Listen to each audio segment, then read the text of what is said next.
Hello. Welcome back to Creative Differences Podcast, the podcast where we know that people of color make everything better. Yes. I'm Dallas, and it took everything in me to not just list the cast of Blindspotting and Ted Lasso on this list. I'm Gabby, and boy, did I have trouble making this list. Oh my gosh. I'm Cassie, and Gabby, solidarity. I looked at my list this morning, and there were 6 names on it. And I'm Demi, and Dallas, solidarity, because it took everything in me not to put the entire cast of Willow on my list. Hey. Welcome to another episode of the Creative Differences Podcast, your one-stop shop for movie reviews, Fancast Fridays, Throwback Thursdays, and a number of other pop culture-related items. Today, we are continuing our year in review by doing our top 10 favorite actors of 2023. Woo woo. Yes, we are. We're all here. We all love it. Please like, share, subscribe, just because I asked you to, and that would be nice. Yeah. All right, so in case you don't know how these go, Rules of the game. rules of the game, we go from 10 all the way to 1. If someone has a person on their list and someone else has it higher, we will skip. So if Gabby's number 8 is The Weeknd and Demi's number 2 is The Weeknd, Demi will say skip in round 8, and we will talk about The Weeknd when we get to number 2. God, I was looking so forward to figuring out what actor you were going to say. It was a hard one. I was like, I was waiting. I was like, which actor is he going to try? Please keep this the idol theme. Please. I didn't go into this thinking I was going to do the Idol twice, but here we are. It worked out. It worked out. Across the board. Funny enough, there is somebody from the Idol somewhere in here. Interesting. Look at that. But yeah, that's how it goes. Let's get to our honorable mentions, right? Honorable mentions. Dallas, do you have any? Yes. All right. So I have Jason Segel, Tom Holland, John Boyega, Bella Ramsey, and Pedro Pascal. So I took off Jonathan Majors I was because saying, I this don't is know what's going on. Like at the time of Yeah. recording, trial ain't finished. Oof. News is coming out. Things are getting weird. I'm just gonna fall back and then not deal with any of that. I'm going to agree until I with have you. a better 'Cause idea. I also took him off my list. Yeah. 'Cause I was like, nah, I'm not dealing with John, he was pretty high up on my list because he's been a few things this year. that. Yeah. Yeah. But I was like, Nah. let me sit back and see what's up. You want to talk about allegations? Oh, boy. Ooh, boy. Gabby, do you have any honorable mentions? You I said do you not. struggled. All right. Out of courtesy, Cass, do you have any honorable mentions? I do not. All right, cool. My honorable mentions consist of Natasha Lyonne for Poker Face, the main trio of The Witcher, aka Henry Cavill, Anya Talotra, and Freya Allen, Halle Bailey for her roles in The Little Mermaid, and hopefully by the time this comes out, I'll have seen The Color Purple. The cast of Willow, Warwick Davis, Ellie Bamber, Ruby Cruz, Aaron Kellyman, Tony Revolori, Amrita Patel, and I'm also going to include Dempsey Brick, Joanne Whalley, and Adjoa Oboa because they come to mind whenever I think of this cast, and Rachel Sennett. She's on this honorable mentions for Bottoms, but she was also in The Idol. Ah, there it is. Oh. There's the Idol. She's not on there for that, though. Although, the clips that I saw of her, she was doing a good job. Yeah, So you know. Rachel Sennett's great.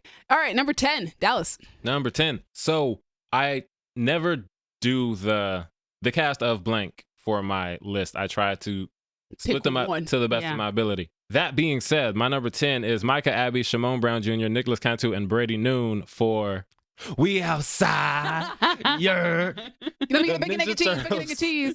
Mutant Mayhem. And the only reason I put all of them is because, You can't choose one. yeah, the way that they recorded Yeah. it all together Yeah. and just improvised these characters together, it's not the same as just, oh yeah, this whole cast was good. It was literally, they're so good because they were together. Mhm. So I couldn't break them all up. Also, Nicholas Cantu was in Skull Island, and he was great in that as well. Nice. But the main reason that movie works so much for me is these kids and their energy. They felt like brothers. They felt like teenagers. I never thought I'd hear "you're" in an animated kids movie. Yeah, you ratted us out. Just all of the references and the fact that they improvised pretty much all of it, it just makes it work that much better for me. Like, oh my God, the way that they brought these characters to life and their personalities. Like they modernized Ninja Turtles in the way that, yeah, Donnie would be into anime.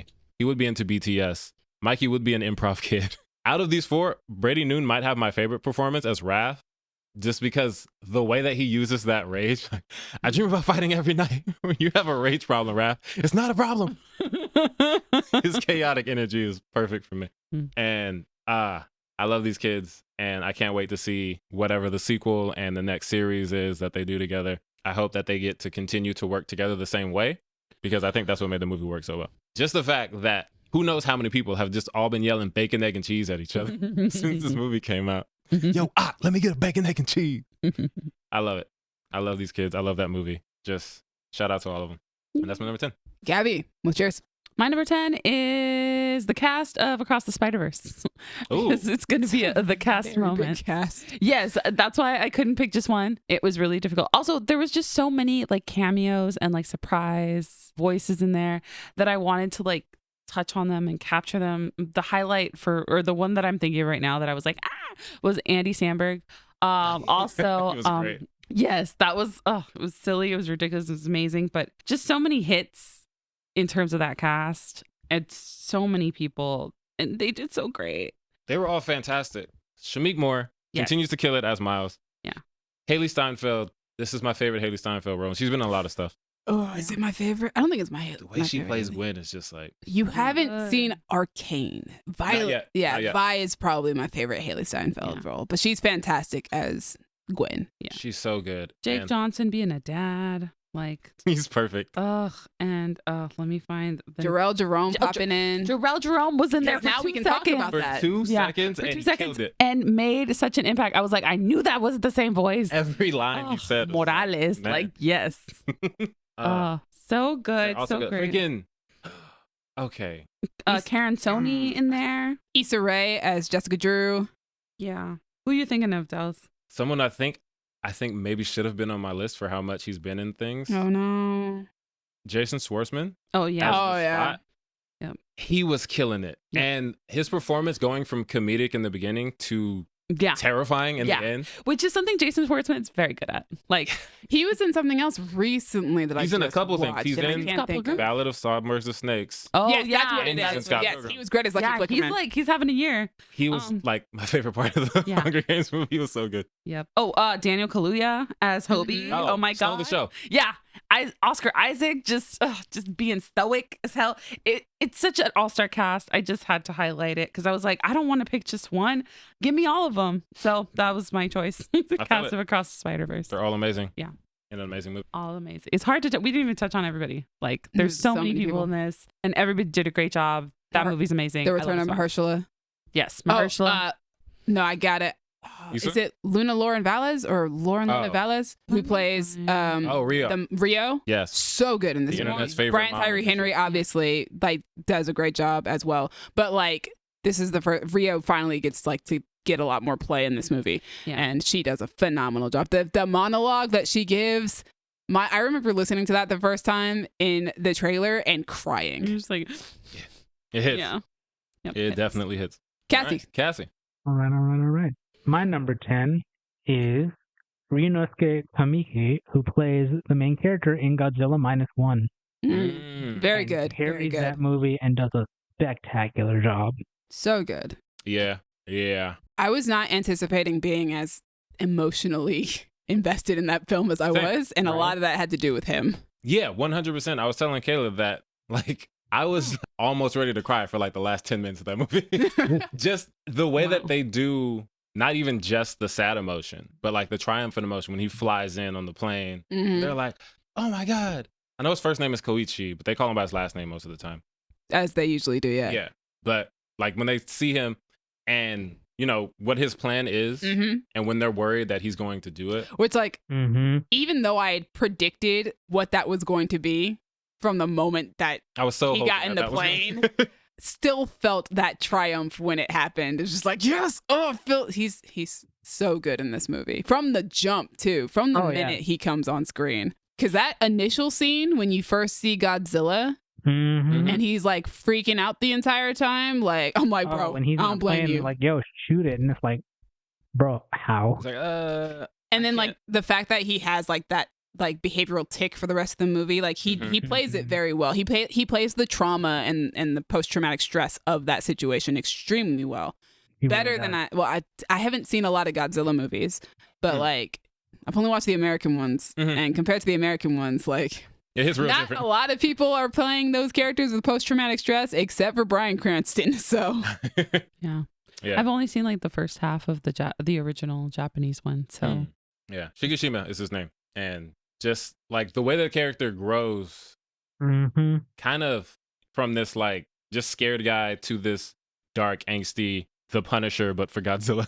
And then where he ends up is just, man, I also want the to emotions. I want to commend him because he and the lead actress who's playing his love interest, Yes. they don't get like, it's very rare that you can watch like a movie where you know that the romance is going to happen. And sometimes if you know it's happening, sometimes the chemistry isn't actually there. The writing just says this is what it's going to be. And we're anticipating that you're going to know it and that you're just going to agree with it.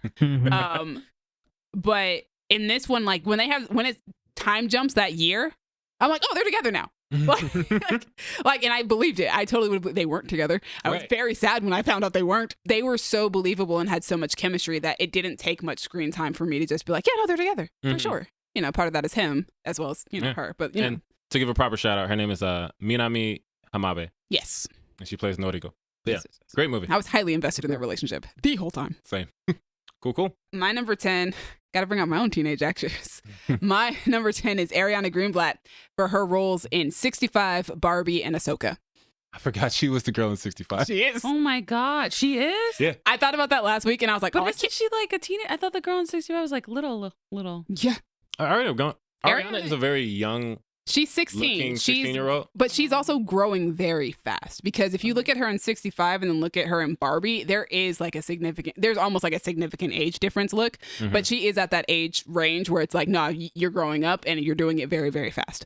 Because she looks like a small child in 65 and I think she is a small child in 65. Oh, okay. She's so good in all of these things and she's playing very, very different things in all of these things. Yes. So like 65, she's a little girl who cannot communicate with Adam Driver and spends the entire movie speaking a nonsense language that they've created for this movie, occasionally speaking an English word in broken English. A lot of her acting has to be through just her body language and her facial expressions and the things that she's doing. And she does that really well. Like watching that movie, I was like, Ariana Greenblatt is just so good. And if anybody remembers correctly, she's also the younger version of Leslie Grace in The Heights from 2 years ago. So she is growing up very fast. Yeah, we're seeing her young a lot. Gamora. Yeah, she's also young Gamora. That was like 5 years ago. Monsters, like she's growing very in fast. a bunch of things, and we've just seen her growing. But then to go from 65, where she's playing a character that is a lot of body language, a lot of facial expressions, then we go to Barbie, where she's playing angsty teenager. The meanest little girl. Angsty, sassy teenager. How can I be a fascist? I don't control the like, you just called this woman a fascist. Goodness gracious. And she's really good at that. I don't think it's very rare that we get to see Ariana Greenblatt play like a normal teenager. Right. And she does it very well here. And also Barbie is, in my opinion, one of the best movies of the year. So her getting to take part in that and also being like she adds to the fact that this is one of the best movies of the year. Her relationship with America Ferrera and even with Margot Robbie's Barbie works extremely well. And then we jump from Barbie to Ahsoka. Very different where vibes. she's playing younger Ahsoka. Once again, another sci-fi role, but also very different from the character she's playing in 65. Yeah. She's playing a well-established character within the Star Wars universe. But she's also playing that character within a certain time of her life where she is, I talked about it yesterday on our TV show episode. She's a teenage girl who is helping to command an army. Yeah. And is going into battle and watching all these people die. And also because she's not just playing that character in a specific time of her life, she's also playing a version of Ahsoka that acknowledges the things that have happened past that age, the things that she's gone through as an adult. She's also dealing with the trauma of Anakin Skywalker, her master, becoming Darth Vader. Right. And just having to deal with like, I trusted you and you were this thing and you trained me and you became this. So what does that mean for me and who do I become? And how do I move past this phase of my life? I haven't grown beyond this. I've been kind of stunted ever since I discovered that you're Darth Vader. Right. And so Ariana Greenblatt has to do all of that in one episode. And she's a standout. She's amazing. And like I said yesterday, it's one of my favorite television episodes to come out all year. Once I realized that she was in all three of these things in the span of a year, I was like, no. The range that you are giving is insane. So my number 10 is Ariana Greenblatt, and she deserves it because, man, that is a star right there. So that takes us to number 9. My number 9 is Dominique Fishback for Swarm. Well deserved. And Transformers Rise of the Beast. I forgot that was this year. Oh my God. Yeah. There was a Transformer. Hey, we got a skip. I figured we would get a skip. Nice. All right. Gabby? My number 9 is Harrison Ford. Nice. Nice. He's Nice, so nice, good. nice. Anybody? No. No. So Of many course actors not. this year. No, I know. Harrison Ford for Shrinking, because he was hilarious, made me laugh, made me, feel all my feelings. Mm-hmm. I know a lot of people were surprised about the comedy. I wasn't, but he still gave like really, really great It's just- comedic timing. And Harrison performance. Ford is a funny dude, but he does not give to me, I'm gonna be in a comedy series. Yeah. Maybe I'll be in a comedy movie, Yeah. but not a series. Yeah. That's the part that like was hard for my head to wrap around. I get to agree. watch Harrison Ford on TV every week. Yeah. I was like, how did they get him, first of all? Second of all, I'm down. Let's go. But I'm sure it was just, he's like, I'm old and I'm up for a challenge. Like, or I won an Emmy. Like, either or. Anyway, he did a great job. I wasn't surprised, but I was happy that we were getting what we got. And that's it. He was fantastic. And just like, yeah, aside from the comedy, like you said, just making you feel the feelings. The scenes where he's talking to his daughter Mm-hmm. and like that one scene where she's trying to leave and he wants to stop her, And but can't. he can't. It's just like, oh, Ugh. this old ass man is acting. Yep. Also, the episode, doesn't he get high in an episode? Yes. Yes. Yes. And it's And that's great. one of my favorites. It was great. He's just so good. Just And his whenever- relationship with I was Lupita gonna say, Maxwell. every time he has a Mhm. conversation with Alice, it's Yeah. fantastic. He takes her candy. He's like, this is mine now. Vibes, though. I do that sometimes, too. I'll be like, this is a candy tax. Also, his relationship with Gabby is like delightful. I love it. And like Yes. she's wriggled her way into his heart. From episode 1, their relationship, the entire dynamic of that trio is so good. Mhm. And it wouldn't work as well if Harrison Ford was not playing this crotchety old man that he is. Right. Exactly. And like when he talks to Sean and gives him basically the speech that he needs to hear. And then Sean just looks at Jimmy and is like, he's way better at this than you are. And it's true. Harrison Ford He's is great. iconic. Yeah. Cassie, number 9. All right. Number 9 is Chloe Grace Moretz, specifically for her role in Nimona, which mostly I'm just happy that that movie came out. Mona came out this year. Forgot that. It did. I watched Isn't it? it on a plane. Well, on my phone on a plane, but hey, you do what you got to do. Yeah, okay. You're on a plane. Nimona is just a delightful character, and she's very like zany. And I thought Chloe Grace Moretz did that really well without tipping over into like annoying, because I think that can happen a lot when it's like, oh, this character is so wild. It's like sometimes you just want to make them just sit down for 5 seconds. You got to toe that line. But like she did such a good job of being ridiculous, but then also bringing in the tragedy when she needed to do that, and played off of Riz Ahmed really well, and like acting. Love it. My number 9 is Michael B. Jordan, who also happens to be one of my favorite directors of this year for Creed 3. Yo, same. I think part of it is the fact that he's also directing the movie. Mhm. Like, I feel like it must be so difficult to direct and act at the same time, and to direct yourself on top of that, and Yeah. like have to worry about everybody else's performances. He's always been very good as Adonis. He's so good as Donnie Creed. I think specifically for this movie, because Donnie was on his own, it was very much about Donnie having to deal with his problems by himself. There's no Rocky to help him out this time. Mhm. So there's a lot more on Michael B. Jordan's shoulders to carry this film. Yeah. And he does it magnificently. And he has wonderful scene partners. I mean, He does. he and Tessa Thompson are phenomenal as a couple in all of these movies. And then he had, controversial, but Jonathan Majors. Both of them are so good at the subtlety of acting with your face Yeah. and the subtext that you get with that, because in every scene that Dame is there, you can see that Donnie is a little uncomfortable because, he represents that part of my past, and just, he's like, I want to help you, but I'm not really sure like what. If I should let you in. Yeah, to the extent that I should bring you back into my life. Yeah. And man, he's really good at it. One of my favorite scenes is actually, and it's a shot in the trailer. It's not even like the full scene, it's the shot. But they do have like a nice little full scene before that happens. But the shot where Donnie's about to leave the locker room Mm. and he's suited up and Dame is getting ready to go out there and Mhm. whoop somebody. And, Yes. and Donnie stops and there's a wall between them. Yes. And Donnie and Dame both look at Mhm. each other at the same time, but they can't see each other through the wall. Right. But at the same time, they look at each other, and then Donnie keeps moving. Like, it's just, I love silent moments in movies Mhm. where where it says everything that you need to know. Like, Yes. it's why my favorite scene in Star Wars will always be Luke Skywalker looking out to the binary sunset, because you don't need to say words. Right. I know exactly what you're thinking and what you're feeling in this moment in the silence.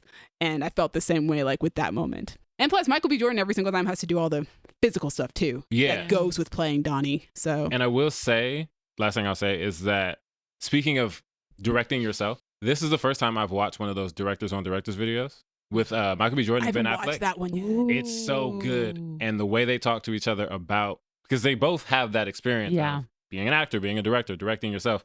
And their conversation was great. And also Ben Affleck just seems to love Michael B. Jordan so much. Oh, Like, he seems so proud of him, and it makes me so watch happy. it now. But it's a great interview. It's probably the happiest Ben Affleck has looked in a while. It Dude, really is. Other than when he's looking at Jennifer Yeah, Lopez. right. yes. Other than when he's with his Understandable. wife. Yeah. But yeah, that's my number 9, Michael B. Jordan, because Yeah. he's amazing. Yeah. Number 8, Dallas. Number 8. My number 8 is Sinclair Daniel for Insidious, The Red Door, and The Other Black Girl. Look at you. I'm so happy to have found this woman. I watched Insidious. You sound like me with my hyperfixations. Honestly, I get it. Like, there's just something about her that's just so likable and lovable. And I think it helps that she's playing these type of characters. But Insidious it's like the 5th or 6th friggin' Insidious movie. And it's, dark and dour and scary. And she just has this energy that she brings to it as like the friend that the character needs. She's not just the comic relief. Like, she's funny, but there's more to her character than that. Like I said before, she just has like one of the best smiles in the game. So you just want her to be happy at all times. She's a ride or die. She's down for this dude that she just met because they go to the same school. But The Other Black Girl, when I saw the trailer, I was excited because I was like, oh, this sounds dope. It looks like Dear White People, but in a workplace instead of a school. And it's spooky. I'm about all that. And then I realized it was her, and I was like, Sinclair's back already. I'm already seeing more of her. And she kills it. In our TV episode, Cassie and I talked about The Other Black Girl, and just the drama, the comedy, the spooky, the way that she plays the normal moments, like, oh my God, I'm so happy to find another Black woman who works in this office. But then also, I think I'm having hallucinations of ghosts yelling at me. Just Sinclair nails both of them, and she nails them so well. I want you to know that when you were jumping into talking about her role in The Other Black Girl, it sounded like, it was like, and The Other Black Girl. Oh. And it's just like, Right. do you mention another one? And The Other Black Girl.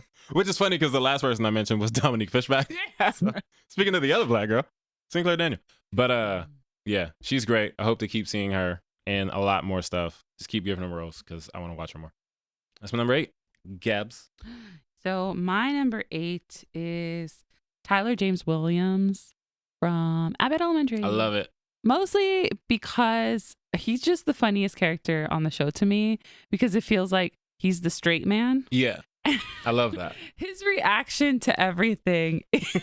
Every time he looks at the camera, Yes, like even in the he's office. Jim Halpert.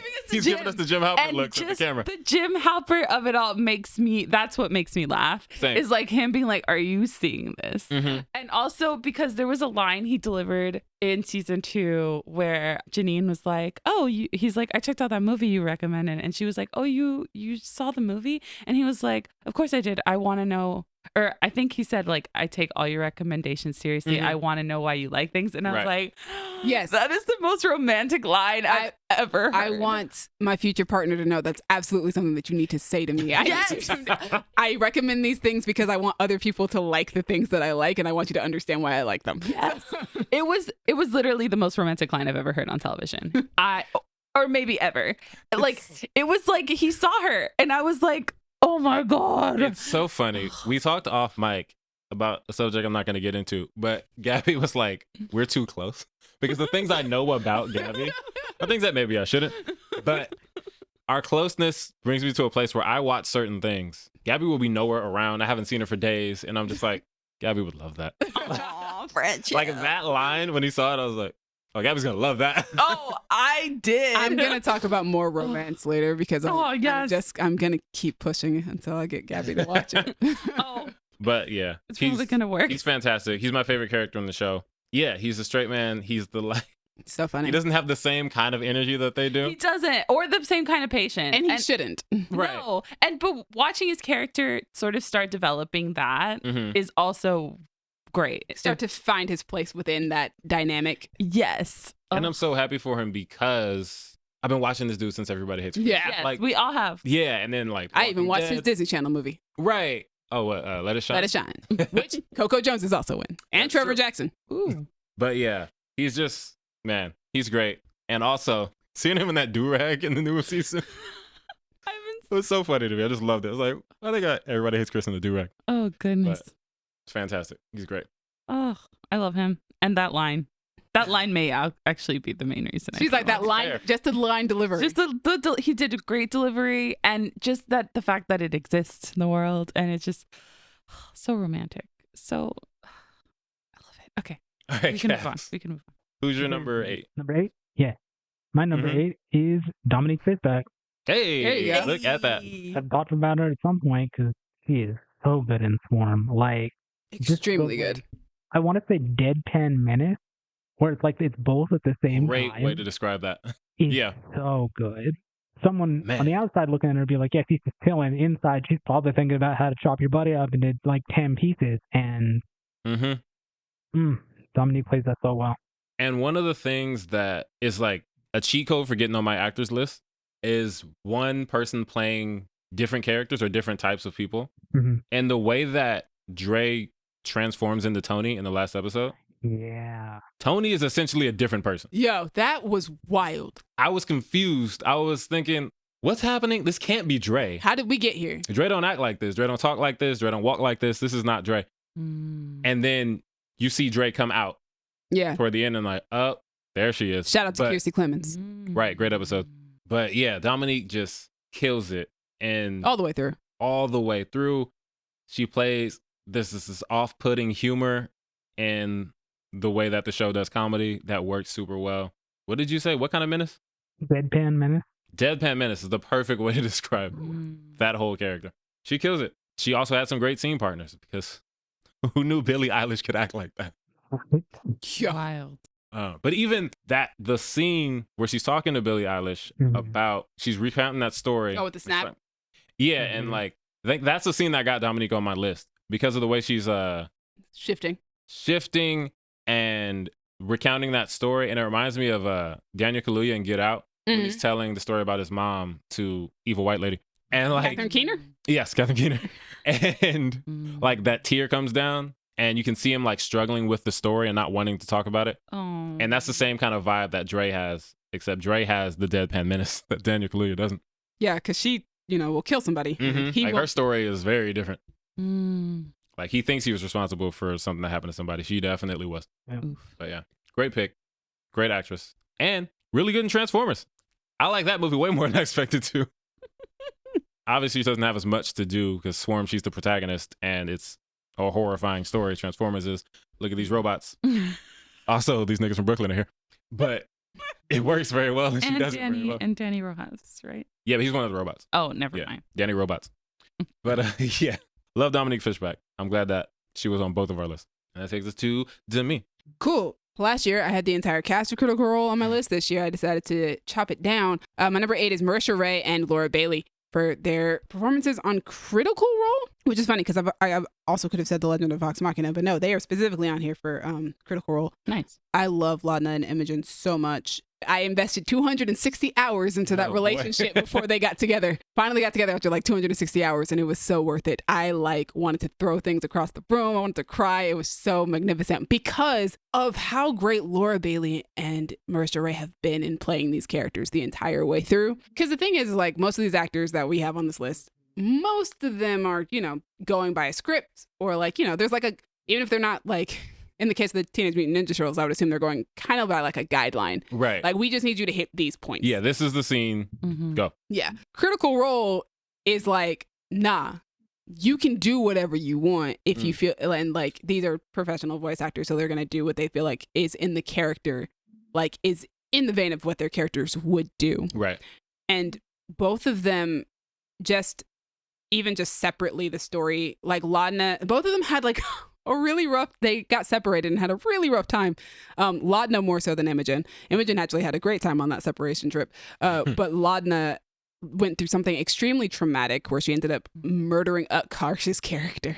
Oh. And like, not just murdering him, like taking like his soul from his body or something and eating it or something. Ugh. Marisha Ray has had to play Laudna having a regression in the last few weeks. Last couple of months, maybe. The way that she does it, and then Laura Bailey having to react off of that now that their characters are actually in a relationship. Like, how do you watch somebody regress into like an almost childlike mentality of not knowing how to deal with their trauma It's so good. Like, it's just, I can't even explain. And this is just them doing this off the top of the dome. It's just them reacting to one another and reacting to everybody else at the table and the dice. So that's why they're like on my list. Cause like, I'm so invested in these two characters that they've created, even separately. Like Imogen's going through her whole little, like she has a whole lot that she has to deal with, and Lana has a whole lot that she has to deal with. And I just feel like these two characters would break the world for each other. And a lot of that is due to the acting behind it and the character choices. It's not just acting, it's the character choices, which is why both of them are on this list. So my number 8 is Marisha Ray and Laura Bailey for Critical Role. Nice. Bell's Hells, specifically. Campaign 3. All right, 7. Oh, 7. My number 7, I didn't skip Gabby because I got more specific, but Haley Steinfeld for Spider-Man Across the Spider-Verse. Nice. Freaking Gwen Stacy. So good. I watched this movie, I think 3 times now. And I did that just in theaters. man, I wanted to, and I couldn't get back. I was so upset. But I saw it twice in theaters and then saw it again when it came to Netflix. The scene where she's talking to her dad, the first scene. Ugh. I was gonna say which one. Just Man, Every my time. heart out. everything about that intro to Gwen that we get when she's on the drums and she's talking to her friends, just being real angsty about it. The inner monologue about Miles, the way she tells that story, the way that she does the same thing Miles does, where she puts on a deep voice to be Spider-Woman. Heard you were looking for me. And then she actually has to face her dad while he pulls a gun on her like she's a suspect. I mean, she's a suspect, but Man, Yeah, ACAB. but, like, that man. hey, man, I agree with you. But the way that he starts like reading her rights and she's like, "Are you serious?" The way she says that, like you can Yes. feel the pain in her voice. That's why ACAB. And I Trash dad. like if you know me, you know that I have a thing for like voice acting. I just love it. And the way that people can put so much emotion without even being able to see their face. Like they're acting with their voice in a way that is so impressive, especially for someone who isn't known primarily as a voice actor. Yeah. Because you have your Tara Strongs, your Kari Paytons, your Grey DeLisle. Although Haley's getting there. She's doing a lot more, yeah. But it's like the people that we consider like quote unquote voice actors versus actors who do voice work as well. Yeah, the And- 2 actors I just named. Yeah. Voice actors. Exactly. And like she kills it for the whole movie. Even when I can't really rock with her because it's like, come on, bro. You're on the wrong side. Tell him. But the character I can't not love and the actress I can't not love because she's killing it. Can't wait for you to watch Arcane this year. I don't think you'll like Vi more than Gwen, but just Haley Steinfeld still is just so good at the voice work. Vi is pink hair, right? Not blue hair. Yes. Okay. Got it. But yeah, that's my number 7. Gabby. My number 7, I'm gonna have a couple combos, I'm not gonna lie. This list. My number 7 is India Amartefo and Corey Milchrist from Queen Charlotte. Because boy, what a combo. Boy, what chemistry on screen. Great job. They played off each other very well. They were really great in scenes together. Like, I was buying it. I was like, yes, these two are in love and they're gonna make it. And it's so good. Just India Amartefo, she really carried the show. Like oh my God, for somebody that doesn't have as much experience, and to just be the lead, number 1 on the call sheet and just carry it the way she did. Amazing job. And Corey, he could have just been a heartthrob, but no, he was putting in some oh my God, he put in some heartbreaking performances in the sense that his character is losing his mind and doesn't know where he is, and you just kind of feel so bad for him to the point where I was like, poor King George, and then I was like, excuse me, as an American, how dare I? King George is the ops, Gabby. Yeah, I know. Yeah, really good combo, really good performances for both of them, and just a great love story. I really liked it. It was really nice, and I was like, oh. You do love a love story. I do. I love love. Okay. Yeah. Nice. That's my number 7. Cassie. My number 7 is probably gonna get skipped because it's Demi's favorite white woman. It's Margot Robbie. Hey, skip. It's not getting skipped for me. Skip. Like, Skip. It's sorry. I love her, but she's not on this list. Surprise. Oh damn, that's rare. I know. Demi's but trying to beat the I'm gonna allegations. skip you. Respect. Listen though, Margot Robbie is amazing and a great ally. So Yeah. okay, sorry, it's my turn. I wasn't expecting that. My number 7 is Jalen Barron for Blindspotting. Nice. Nice. Because Jalen Barron held up a mirror to me this year, and whoo boy, She sure did. I was not prepared for that at all. No, that's actually why she's on this list. She held up a mirror That to makes me, sense. and I was like, this is a lot for me to take right now. Ugh. I don't want to go into detail, but like, I've always loved Jalen Barron as Trish, because Trish in season 1 was just so funny and chaotic. Trish was like a person who I was like, I don't know if I could hang out with you because it would be a lot. So much. But season 2, I was like, oh, no, we're vibing. We're definitely vibing. Oh, goodness. Just like me for real. Just like me for real. Yeah, falling in love with your best friend and realizing it when they start dating someone else is wild, son. And it's a very painful and like almost depressing experience. Actually, I feel like Trish probably actually does kind of hit a depression. But also she kind of like the amount of like anger and rage that she pulls from that sadness, from that heartbreak, I felt was very relatable. I felt like Trish does things that I absolutely would not do in that. Well, Right. let's put it this way. Trish did things in that situation that I did not do. Right. Considered, but did not do. Ma'am. She was wild. It crossed my mind. I did not do them though. But for me, I love getting to watch characters play out things that I can only wish and dream of doing, but not do because it would make me an awful, terrible, problematic person. Right. So it was great getting to see that on screen. But also, she continues to just be absolutely freaking hilarious the entire time. She's great. Oh my gosh. Again, like we mentioned it yesterday in our TV episode, the gag in the Meat Fest episode, the running gag, fantastic. Oh my gosh. And even in season 1, she's involved in the best running gag of that season too, when she gets smacked. Oh, 3 slaps. Love it. 3 slaps. But yeah, I felt like Jalen really got to show off her acting chops this season. Even the talk that she has at the end of the season with her bestie, I was like, yeah, vibes. You're doing such a great job with this role, and I really love it. I hope to see her in far more now that Blindspotting is over, because she was really, really good. But yeah, Jalen Barron, I was like, nah, you're making my list for this performance for sure. Yeah. And she's not the only person who held a mirror up to me this year, and I can't wait to talk about that person too. But number 6. My number 6. So Gabby was talking about combos. Yeah. I split my combo up. My number 6 is Shameik Moore for Spider-Man Across the Spider-Verse. Hey. Because everything I said about Haley Steinfeld applies to Shameik Moore in a different way. Like the way that he has to speak to his parents, the way that he does his comedy versus his drama. Some of his line deliveries for these jokes just hit so hard. But his monologue when he's talking to other Rio at the end about how like, I went and I beat them all, mom. Like just the way he's working himself up to open up to his mom is just like, Shameik is doing it, man. That boy is acting. He plays Miles with this energy that is just, it's so charming and you can't help but love it. Like, I just want the best for this kid. He's not always doing the smartest thing. Sometimes he's doing the dumbest thing.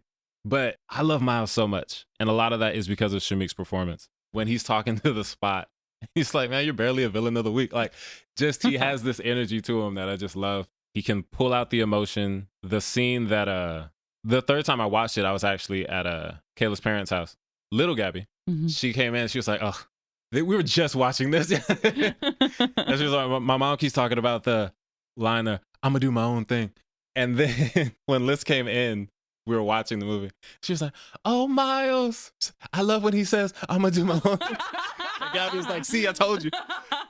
And it's love when just, kids know their parents that yes. well. I also love it. Sorry, man, I'm going home. Everything about his whole performance in that movie is chef's kiss. It also helps that I just love the movie so much. Like, I can't think of a movie since the first Spider-Verse that I've liked this much. But yeah, Shameik bringing Miles to life is always going to be worth a lot to me. So that's my number 6. Gabby. My number 6 is Brett Goldstein. Nice. For 2 reasons. One, because I love Roy Kent. Yes. Roy Kent's my number 1. Roy Kent. He's here. He's there. Anyway. And also because he helped bring us Shrinking, and Shrinking was delightful. Shrinking was the light of my year. Can't wait for him to make a guest star on that show. Oh, me either. I'm Season waiting 2. for it. Then we really have to stock the set. I'm kidding. He's in Pasadena like every other week. I've also seen him perform stand-up live twice in the last year. Even though he's not like the greatest stand-up ever, he's still delightful. He's fun to watch, and it's really nice to see like him as a person. I'm also a huge fan of his podcast. So like, it's such a great podcast. Oh, it's so good. I'm It's so so glad that you reminded good. me it existed. Like, I knew it existed.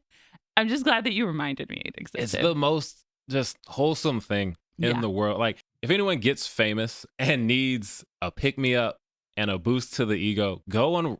I was gonna say Roy Kent. Go on Brett Goldstein's podcast, Films to Be Buried With, because his intros, it hypes the you way up. that an actor, a director, a writer, and just starts listing things. The light of my life. You like throw things in there. A wonderful man, Jason Sudeikis. And they're like, wow.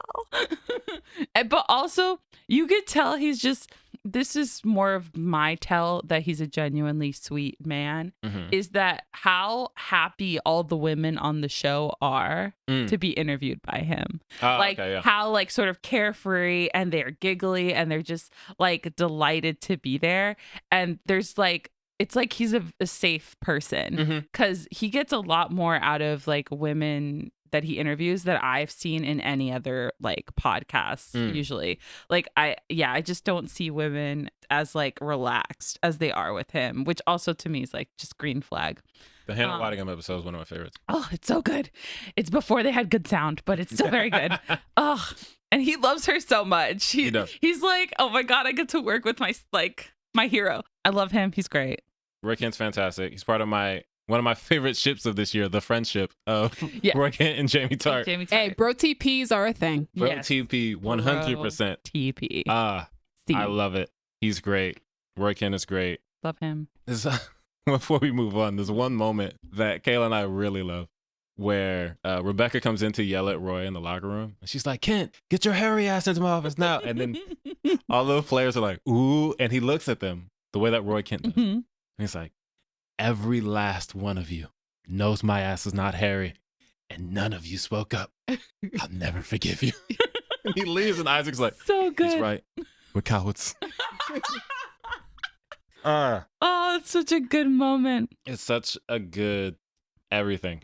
Oh. Also, I love the way he plays Roy with his niece, because as someone who has a really young niece and would like kill and die for her, like seeing Roy with his niece, this surly ass man, just being like, yeah, I'll put on this bright ass tie-dye shirt because you made it for me. And it's like, yeah, if Gabby made me a shirt made with all of my least favorite colors, I would wear it in a heartbeat.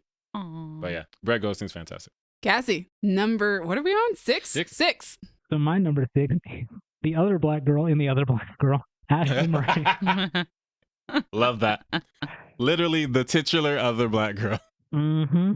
She plays Hazel. She's so good. The other black girl, and God, like from the jump, she's so good. Like she flows between like ride or die to you cannot trust this woman at all. Like real easy and real well. She does it so well. And even when she's in a situation where, okay, it's clear you can't trust her. The way that she does that gaslighty thing. Oh no, I just thought that maybe if we did it this way, it's like, okay, I know I can't believe you because I know what the show is. You know, it wasn't the right moment. Like, exactly. She's so good at that. Like, nah, bro. And I'm in that situation. I'm the friend, Malika. Like, don't believe her. She showed you who she is. Dead it right there. But she's killing it. And when she gets her like origin story episode, that whole episode is fantastic. Man, Ashley Murray's great. So good. And it's just like when Hazel first showed up, I was like, I know there's going to be a problem with you, but right now you seem great. And then like the end of that episode happens, and it's like, oh, you didn't stand up for your girl. You didn't. Oh, you're doing something. Okay, acting. She's so good. Because even the character is acting. Yeah. And like the way that she code switches, like when they have that party and she brings the cake and she's like, oh, this was my mom's favorite cake when she got married. Blah blah blah blah blah. And Nella talks to her later and is like, how did you find the cake that like your parents got married with? And she was like, girl, I never had that cake in my life. I got that at the corner store. Just fantastic. The best. Just so good. She's fantastic. And more proof. Black people make everything better. That's the slogan. We love it. All right. Continuing on with Black people make everything better. Keep it going. I actually just did a last minute switch. It wouldn't have mattered. My number 6 still would have been black. But but my number 6 is Tati Gabrielle for her roles on You and Kaleidoscope. Those are 2 very different roles. I'll start with Kaleidoscope because Kaleidoscope, she's playing the daughter of a heist man. She's Giancarlo. Giancarlo? Yeah, she's Giancarlo Esposito's daughter. Heist man. Heist dude. Thief? Thief. Yeah, sure. Why not? Heist dude Because sounds more if you say thief though, You're like, right. You're It not doesn't specifying imply what kind of right. thief. He's Yeah. a heist He man. does heists, Yeah. and he was in prison for a very long time, so she doesn't really know him. Aw. So she gets to like have this really interesting dynamic with Giancarlo Esposito, where she like, of course, wants her father in her life, but also because of what Kaleidoscope is, and like the way that nobody watches the episodes in the same order. Oh, right, yeah. It's very hard to pin down her role in the heist. Does she know about the heist? Does she not know about the heist? Is she involved? Is she helping in some way? Because they're robbing her job and the man who raised her. So it's like, I don't know if I can trust you or not. Right. Well, I mean, I don't know if this is going to hurt you Mm-hmm. or if you're involved in this as well. Right. So it's very interesting. And then on the other hand, she's really on here for you, because she was in the 3rd season, but she's in this new season 2, which I wish she was in more of. But there's a whole episode dedicated to her character. Basically goes missing after the 1st episode of the season, and we just assume that she got to go back and reunite with her daughter. Mm-hmm. Come to find out in the 2nd part of the season, that's a lie. She's been locked up in his little cell area that he keeps, and he forgot that he locked her up down there. Oh, goodness. So and also she's a previous drug addict. Oh. So her daughter has no idea where she is. Mm-hmm. People are like, she's probably gone on a drug bender. So it's like, oh my God, she can lose her kid. Like, it's a whole thing. And this whole episode is just, most of the episode is her in this cage, losing her ever-loving mind. Yikes. And like trying to keep her sanity and trying to find a way out of the cage. Also, I think, I want to say he might have given her some sort of like prescription drug in there or something like that. Man. It's a very emotionally daunting episode. And it's mostly her just by herself. And I saw this episode and was like, nope, Tatsi's on the list. Tati is absolutely on the list because the acting. Right. It's insane. Why is this on you? Why is this the show that this is written onto? Because oh my gosh, Wow. It's so good. And you're rooting for her the entire time. You just want her to get out so badly. But yeah, my number 6 is Tati Gabrielle. Just watch that one episode of You or watch some clips from it. I don't care. But she is so good. It's astounding. So yeah. Nice. That's my number 6. Number 5, guys. Top five. Top five. Dallas, what you know? Starting off my top 5 is Mike Flanagan's favorite hot, scary woman that's not his wife, Carla Gugino. That's not his wife. Is crazy. That's not his wife is correct. What'd you say? That says Skip. I figured. Hey. Gabby, number 5. My number 5 is the cast of Barbie. Okay. That's where the Margot Robbie comes in. No, right? it is not. You know what? No, I have to respect that because everybody coming out of Barbie was talking about Ryan Gosling so much that when I finally saw Barbie, I was like, I wasn't anticipating this performance from Margot Robbie. She's killing it. Why is nobody talking about this? Exactly. And we will get there. But for now, the rest of the cast of Barbie. Fantastic. So good. This is mostly a compliment to the casting director because damn, you really put your foot in this casting. Absolutely. Holy smokes. Definitely consider being President Barbie for Halloween. Dude, oh my God. Definitely That consider would have been amazing. But really quick, let me go through a bunch of casts. Issa Rae, Kate McKinnon, Alexandra Shipp, Emma Mackey, Hari Neff, Sharon Rooney, Anna Cruz Kane, Rita Aria, Dua Lipa, Nicola Coughlan, Ryan Gosling, Simu Liu, Kingsley Benadir, Shu Tigawa, Chris Evans, John Cena, America Ferrera, Ariana Greenblatt, Rhea Perlman, Helen Mirren, Will Ferrell, Michael Cera. Dude, there's so many people in this, and it keeps going. Everybody was perfectly cast. Everybody did a great job. All the Kens, love you. Ariana Greenblatt, beautiful. Oh, this cast, this movie made me ugly cry so much. So good. It was so good. It was so funny. It was absolutely ridiculous. And also, I'm not gonna lie, I thought this was just gonna be a good time. I didn't think that I would leave the theater going, if this is not nominated for hella Oscars. Nah, not with Greta Gerwig and Noah Baumbach on the pen. Yeah, but it's still just a studio movie, you know what I mean? Like, I feel that way about Infinity War. I do feel that way about Barbie. I feel like there should be Oscar noms left and right for And Barbie. there will not be. just for costume, not just for production design, not just for But for directing, Greta for Gerwig put her thing directing, in it. for writing, for acting, for original song, for everything. I think they're Like, trying to go for original screenplay. I hope they do. Those are my feelings about the cast of Barbie, and they were strong, and I love them, and they're amazing. I'm just kidding. Yes. No, but also Push. What a perfect choice for a song for that scene. Like, as a woman that has had a guitar played at her. Yeah, I will. Yeah, I Was will. perfect, because you playing the guitar is not about me. It's about you. Oh. And, yes. Okay. I also want to shout out the casting director because when I came out of Barbie, my first thought was, shout out to whoever told Greta Gerwig people of color exist. You deserve an award. So, casting director, whoever you are, shout out to opening her eyes to a whole new world. Greta Gerwig, I hope you are not offended by these jokes. They're just jokes. They just jokes. They just jokes. We just cracking jokes. A whole new world. Sir. Okay. Okay, Cassie, number 5. Cassie is shaking her head. We do that a at lot Greta Gerwig. because of you. It's for you. My number 5 is Harvey Guillen for What We Do in the Shadows. Hey. Oh, yes. Like, he's always been really good, but I think this season in particular, like I said in, I think, yesterday's episode, there's a whole arc about Guillermo. The way he interacts with not just the vampires, but you get, like, some of his family more, which is really cool. You see his mom a bunch and how they interact. And he's just, like, he's so good at being hilarious and being, I'm going to say melodramatic, maybe more dramatic than he needs to be, but it's great. And as the sort of, I don't even know if I'd call him the straight man of that show, because I think at this point he's not anymore. But that's kind of the role he was serving and kind of still occasionally does. And it's just a perfect counterbalance to the vampires will say something ridiculous. And he'll just be like, no, that's not how anything works. And it hits every time. He's honestly, I think, the best part of that show. Nice. And he's had a busy year, too. He was in Harley Quinn. He was in Blue Beetle. Wish. Oh, yeah. Yeah. Oh, my God. Great year. Stacking paper. Good for you, Harvey Guillen. All right. That's Harvey. Wait, when did Puss in Boots come out? That was last year. Last year, yeah. Yeah, okay. Yeah. I saw it for the first time this year. That's why. Oh, it's so good. It's The on my animation list. style It's on my for that watch one. list. It's very good. Mine too. I saw it on Cruise. Oh, it's my turn. My number 5 is the other person who put a mirror up to me this year. It's Erin Kellyman for her role on Willow as Jade Claymore. I said it in yesterday's episode. Jade Claymore is probably the closest thing to a fantasy equivalent of myself that I'm ever going to see. I've loved Erin Kellyman in every role that she has ever done, but for me, Jade, she's able to do everything.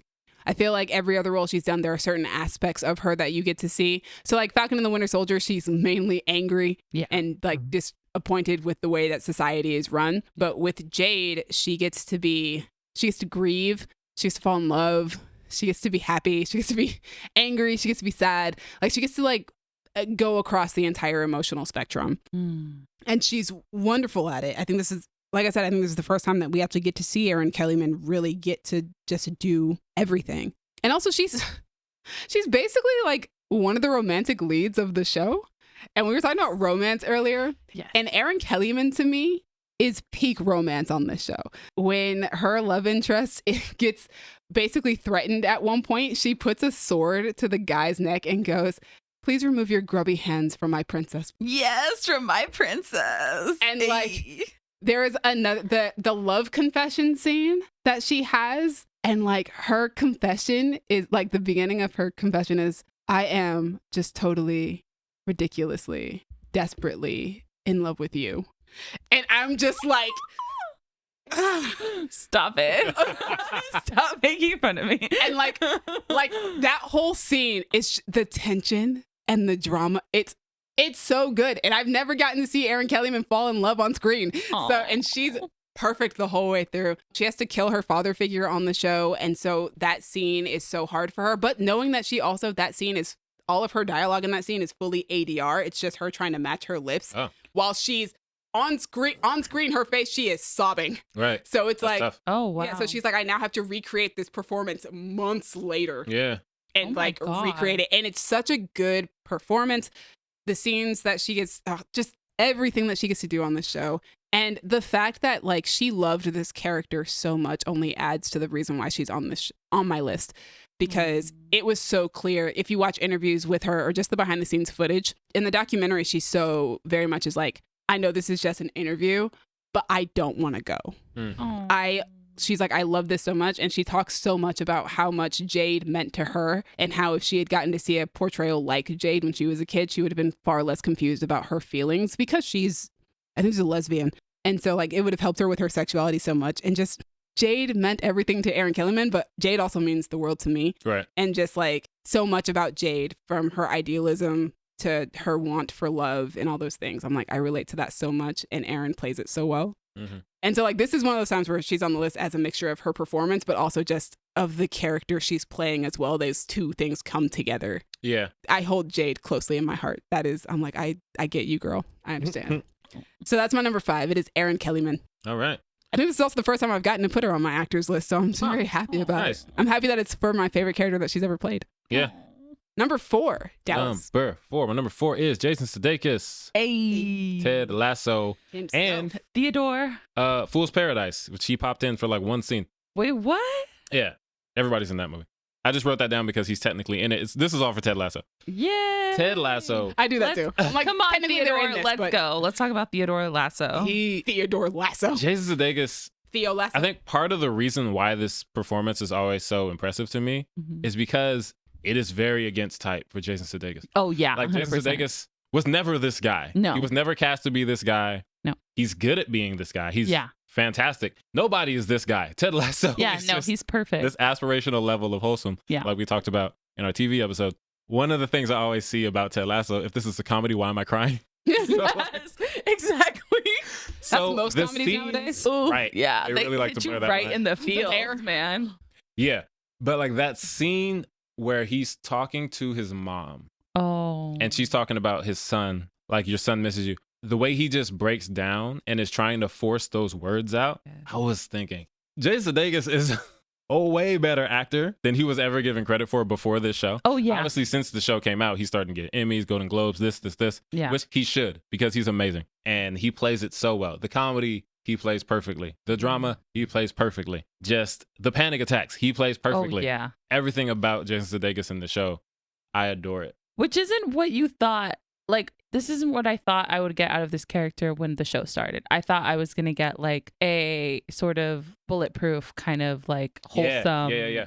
And then no, he's fallible and he's a human, he's human and he has his own issues going on, but still somehow aspirational and untouchable. It's wild. Ugh. And this is a cheat. This isn't from season 3, but just some of the things that you see over the course of the seasons kind of show that he's a human. He's a real person. Like when we find out why he is the way that he is. Yeah. When he's talking to Dr. Sharon about what happened with his dad. Mm-hmm. And then he talks about how he was never going to let somebody get by him without knowing that they might be going through something. So that it explains so much of why he treats everyone the way he does. Yeah. Because it's like, yeah, you know that someone's always going through something and you always keep that in mind in a way that I think everyone should, but it's not always easy to. Oh, yeah. For being that character, for bringing the character to life, even outside of the show, like seeing him go to college basketball games and do the Ted Lasso dance on the sideline. Oh, he does. Oh, my God. That's It's- amazing. Jason Sudeikis. I love this man. I hope Well, he gets every award. Now I have to see that. I'll send you the video. Thank you. But yeah, that's my number 4. Tedward Lasso, as Gabby calls him. Theodore, Ted Lasso. Gabby, what's your number 4? I only said that because I forgot what the actual name for Ted is. I was like, I know it has a long version. Yes. It's Theodore. Theodore Lasso. Alrighty. My number 4 is Ronald Gladden, who is the subject/prank subject. Oh my gosh. Jury Duty. He's not acting. He's not acting, but he is such a sweet man that he deserves to be on a list. He didn't get nominated for an Emmy because he wasn't acting, but he deserves an Emmy for just being a good man. I mean, yesterday I went over how Ronald, every opportunity he had to make a sweet or a good person choice, he took it. Goodness gracious. He's just a sweet, sweet dude. I'm really glad he won $100,000 for like no reason. And oh God, I hope we get to see him as an actor because he does have an all around deal, I believe, with MGM, I believe, to create content around him. Which is great. Yeah. Like, what a way to just come up going to jury duty and you come out with 6 figures and a TV deal. Yeah. Yeah, in November 2023, it was announced that Amazon MGM Studios signed a 2-year deal with Gladden to produce, develop, and star in content across platforms. What if he Amazing. doesn't do any of that? Well, What if he's Still got the not money. creative? Well, he's already been cast in a commercial alongside Ryan Reynolds, so now he knows Ryan Reynolds for Mint Mobile. Yeah, but commercials are Love that. different. Like, Well, we'll Isn't see. like, what if he got it and didn't want to do it? Yeah, like what if he's not a creative? Like That what if would he's suck, not a writer or but like anything I'll still like take that. That's 100 true. I 100K. mean, I'm Bro, sure. hit me up. I got some show ideas. Yeah. He also, like, he's friends now, like, actually friends with James Marsden. So I'm sure, like, knowing someone that's a legit actor helps. Although everybody on the show is legit actors. Like, I recognize some of the jury duty people from TV. Anyway, Ronald is just such a sweet dude, such a nice man that I was like, you know what? I know you didn't act, but you took every opportunity you had to be nice or kind. This man You is took on it. this list for being a good person. Yeah, he's on the list for being a good person. Which Like, I don't know love where that else. about you, Gabby. It's so wholesome.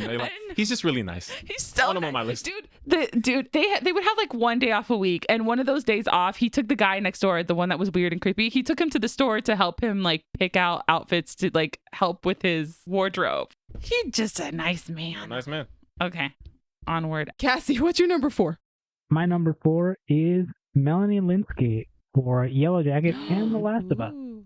I forgot Yes, she was also in that. Nice. She was She indeed. was. Yo, she was. Playing, I think, the character original Crazy. for the show with Rocks. Yeah, Yes, she was. She was. Yeah, Most but she is. gangster PTA mom of all time. That's the thing. Gangster PTA mom is exactly her vibe in Yellow Jackets too, Yeah. and it's so good.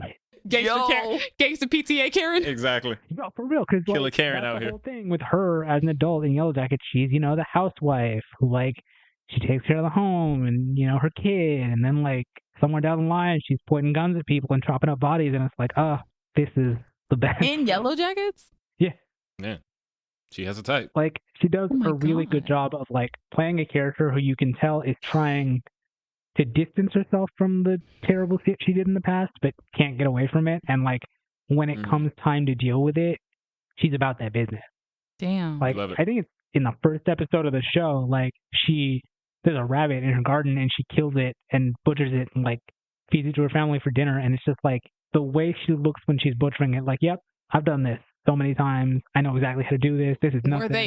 Were they do they typically hunt? Is that a thing that their family does? No.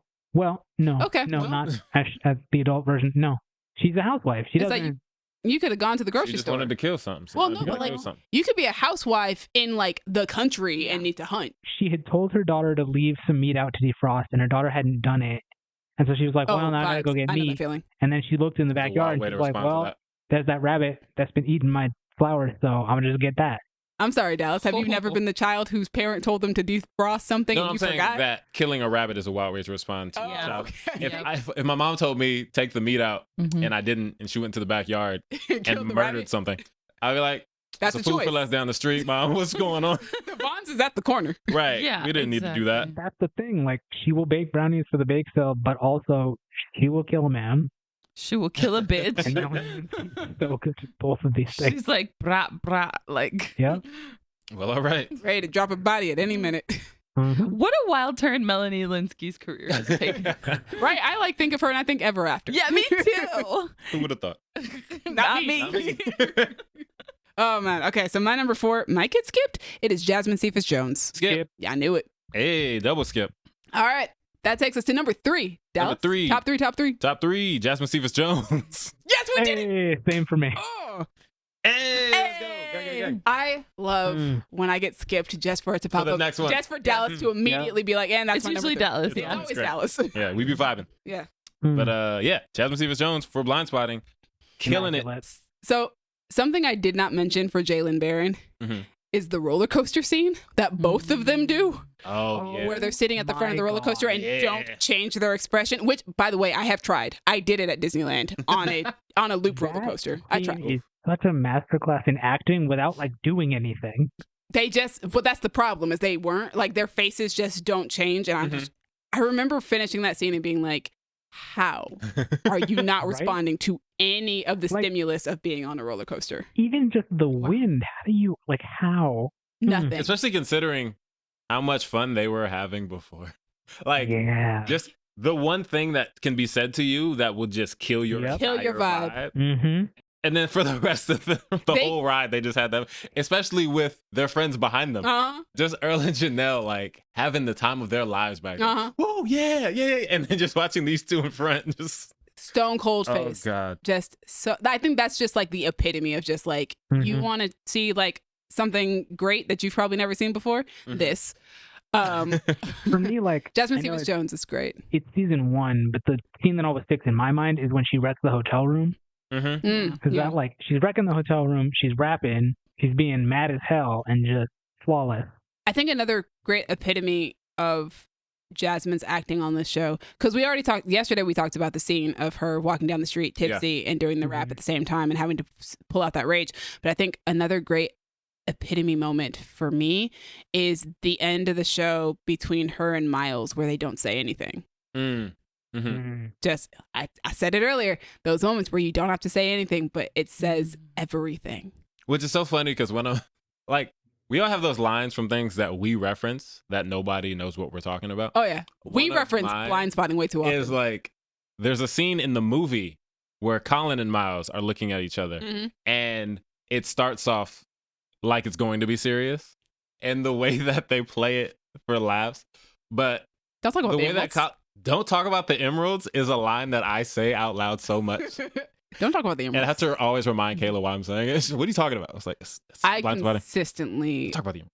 yeah. I mean, we said the medias for a very long time. Still do. Mm-hmm. Man, there's some other stuff from the movie that I quote regardless. But anyway, we're talking about Jasmine Stevens Jones. She's amazing on this show. I want to say that the show she has to carry it because everybody else is kind of a supporting character and kind of a new character for that matter. She's the one outside of like Miles. Right. But like she's the one that we're following. She's our protagonist, our hero. Mhm. The whole point of the show is that the weight of the world is on Ashley's shoulders. Yeah. And so Jasmine has to play that at all times. And she has to carry it in a way that, like you said, because everyone is supporting, everyone is so great that it feels weird to say a person carries the show. Yeah. But I mean, Jalen was literally on my list a few. exactly. Yeah. And it's Back. just- Yeah. But like the emotional weight, like you said, of just what she's carrying. Like the first episode where they're just trying to throw a birthday party and like her energy of just everything's fine. Everything's fine. We're doing this, we're doing that. And then she sees it's her brother, right? That Yes, she sees. her brother. And that switch flips of like, no. I'm rolling with all the punches today, but not you. Mhm. You gotta go. And on top of that, like she's like the reason why the vibe is killed on that roller coaster is Trish pointing out that she's depressed. Mm-hmm. I was it's trying to remember what it was that was said. It was, yeah, because she looks at her and she goes, wait, you think I'm depressed? Mhm. And then that's like the last line, and then they go on this roller coaster. And like the way that Jasmine has to play this person who is depressed and has not acknowledged that they are depressed and dealing with all of this stress, then afterwards having to acknowledge the fact that she is in fact depressed and having to play that too, she's amazing. She has to do so much on this show. She's fantastic. And there was no way she wasn't going to be on my list for the show. She was number 1 on my list last year, I think. Whenever the first season of Blindspotting came out, she was number 1 on my list, I think. That makes Or she was number 2. Number 1 or number 2, I can't remember. Yeah. Fantastic. So good. Yeah. That's Jasmine Stevens Jones. She's on 3 lists out of 4. So we know she's dope. That was both of your number 3. Gabby, That what's wasn't your number Oh, my 3? I was like really confused. I was like, where are we? I had to remember. Yeah. Okay. My number 3 is Pedro Pascal. Hey. For The Last of Us, but mostly because I love him. Oh, Yes. not The Mandalorian? I didn't see that this year. Otherwise, it would have been on my TV list. He did a good probably. job. He did. I mean, it's not my favorite season, but he did a good job. Yeah, I am not surprised. He's amazing, and I love him. I think he's and- mostly just a voice actor at this point yeah, on The Mandalorian. basically. I think he is under the suit, but is he? Like, we wouldn't know. At this point, I think it's mostly the other 2 guys who play the character. What other 2 guys? There are 2 other dudes who wear that suit other than him. Oh, wow. And they do most of the stunts and like everything on the show. Oh, wow. Makes sense. That makes sense. And then he does the voice. As long as his face, if his face isn't out, most likely it's another person in a Right. suit. Damn. Wow. That explains why he could do The Last of Us. Yeah, just love him. He's great. He's one of my faves. Oh, also, he was in an amazing episode of Saturday Night Live this year. That's what I was trying to remember. It was like earlier this year. It was last season. But boy, was he hilarious. He's really funny. Like I know he could be funny, but like I didn't know he could be this funny. Delightful. Love him. Did an excellent job. And he does an excellent job as sad dad in The Last of Us. It does. Yeah. And sad dad in The Mandalorian. It's his vibe, I guess, sometimes. Yep. But man, Genre. he straight up kills it. Just the way he looks at Ellie and that, like, I don't want to love you. Like, I don't want to love anything He's like, ever again. I already had a daughter that I But, loved. And she's not. man, I do, and I hate it. When he's talking to his brother about having to leave her, basically. Mhm. And then when he has to go speak to her about it, and she's doesn't let him get away with any of that nonsense. No. Like, he tries to, Ellie would it's never. the best for you, but if you really want to, she's like, come on, let's go. Like, I don't hear about none of that. Stop playing with me. Exactly. All this compared to like him in the first episode with his actual daughter, whose name I cannot think of. Me either. Oh my God. Nico Parker to Me the either. Nico is Yeah, the played actress. by Nico. Yeah. She played phenomenally by Sarah? Nico. Cassie, you're the gamer girl. Sarah Sarah. sounds right. Yes, Sarah. Oh yeah, it's Sarah. But also somebody pointed out a dad, like a sheriff / gruffy dad with a dead daughter named Sarah and a new adopted daughter named Elle, aka Stranger Things. And now, Oh my God. Oh, man. and now, The Last of Us. Wow. It's Somebody like, needs to make that list on Serialized. yeah, or like, what's the line you use from Perry the Platypus from It's that if I had a nickel for every time this happened, I'd only have 2 nickels, but it is weird that it happened twice. Yes. Love that line. I use that a lot. Yeah. I use that actually in my review for Teenage Mutant Ninja Turtles. Pedro, love you, Pedrito. My number 3 is Charles Melton for his performances on May, December, and Poker Face, mostly May, December, because that's actually what got him on the list, and it shot him right to number 3. Nice. Impressive. I mean, he's good on Poker Face. Like, He is. I Yeah. enjoyed him on Riverdale when he was on that, but like, I loved getting to see him on something else. I loved seeing him in something that was written by Ryan Johnson, and he was really good and very aggressive in that episode of Poker Face. Yes. As well as very attractive. Yes. But he's always very attractive. So there's that. But May, December, even if there wasn't the comparison to that character in Poker Face, his performance in May, December is masterful. Mm. I finished watching that movie and was like, that man better get an Oscar nomination. Mm. Because even I didn't know that he could pull off a performance like that. Right. Wow. And which is hard. I mean, it's hard to really kind of guess that because Riverdale. And I loved Riverdale for quite a long time. I loved the madness that was Riverdale. Man. But you're not getting that. May, December, he's playing a character who was sexually abused by a woman when he was in middle school, and they continued on their affair. They had children together. They're married to this day. And Natalie Portman's character comes in and is studying their family so that she can portray them in a movie. Portray Julianne Moore's criminal. character, the criminal, Yes. in a movie. Everything around Charles Melton feels like a melodrama. Everything in that movie feels like a melodrama until Charles Melton is on screen, Right. because then it's just a straight up drama. Oh wow. He is suffering. The way that Charles Melton carries his body, and you can just, whenever he's around adults, even though he's playing a character that's supposed to be like 35, 36, Mhm. he doesn't feel like a real adult. Mm. He feels like That's he himself is still a child because he's been stunted to be that, Right. to the Yeah. age that he was at when he was abused. But also whenever he's around his children who are of age to go to college, when he's around them, he also still doesn't feel like quite like their dad. Like, it's obvious that Man. he loves them and that he cares about them and he wants the best for them. This is a man who is like finally coming to terms with the fact that he was abused Mhm. and trying to reconcile and process all of that. And the performance that Charles Melton is giving, it's insane. To be in a movie with Julianne Moore and Natalie Portman, who are both Oscar winners, and for you to be the one who stands out above it all, Impressive. it's so good. I would recommend watching May, December just to watch his performance. The scene of him confronting Julianne Moore and trying to have a conversation about what happened when he was in middle school. Mm-hmm. He's like, what if I was too young? Right. And she like immediately turns it on him. And you can just see like the breakdown he's having. It's just, it's so painful. He's so good though. So yeah, my number 3 is Charles Melton, mostly for that, because dear God, incredible work. Sounds like it. Yeah, that Oscar nom, I hope it's coming. And that takes us to our number 2. Number 2. I haven't talked enough about Blindspotting. My number 2 is Benjamin Earl Turner for Blindspotting. And also like a little bit of Snowfall, barely. He pops up in like 1 or 2 episodes. Nice. Yeah, Earl. He's always my favorite. The way that he plays his character of the guy, when we meet Earl, he's just a dude trying to get a burrito. Yep. And the way that the But he's character... chained to his house. Exactly. Like, yo, man, can you give me a burrito? Like, he just, that's his goal, that's his mission. And the more we learn about him, just the sadder it gets. The scene where he's at the restaurant with his girlfriend, Yo. and like that door keeps The hitting, like panic attack. and that like that fight or flight that happens when he just like, I'm good, everybody stop, like the yelling, the way that he kind of lashes out, but then she's able to kind of She I was so love his good. girlfriend so much. She was such a good, like, as somebody who was shipping him with Janelle, like the new girlfriend, I was like, oh, I love you though.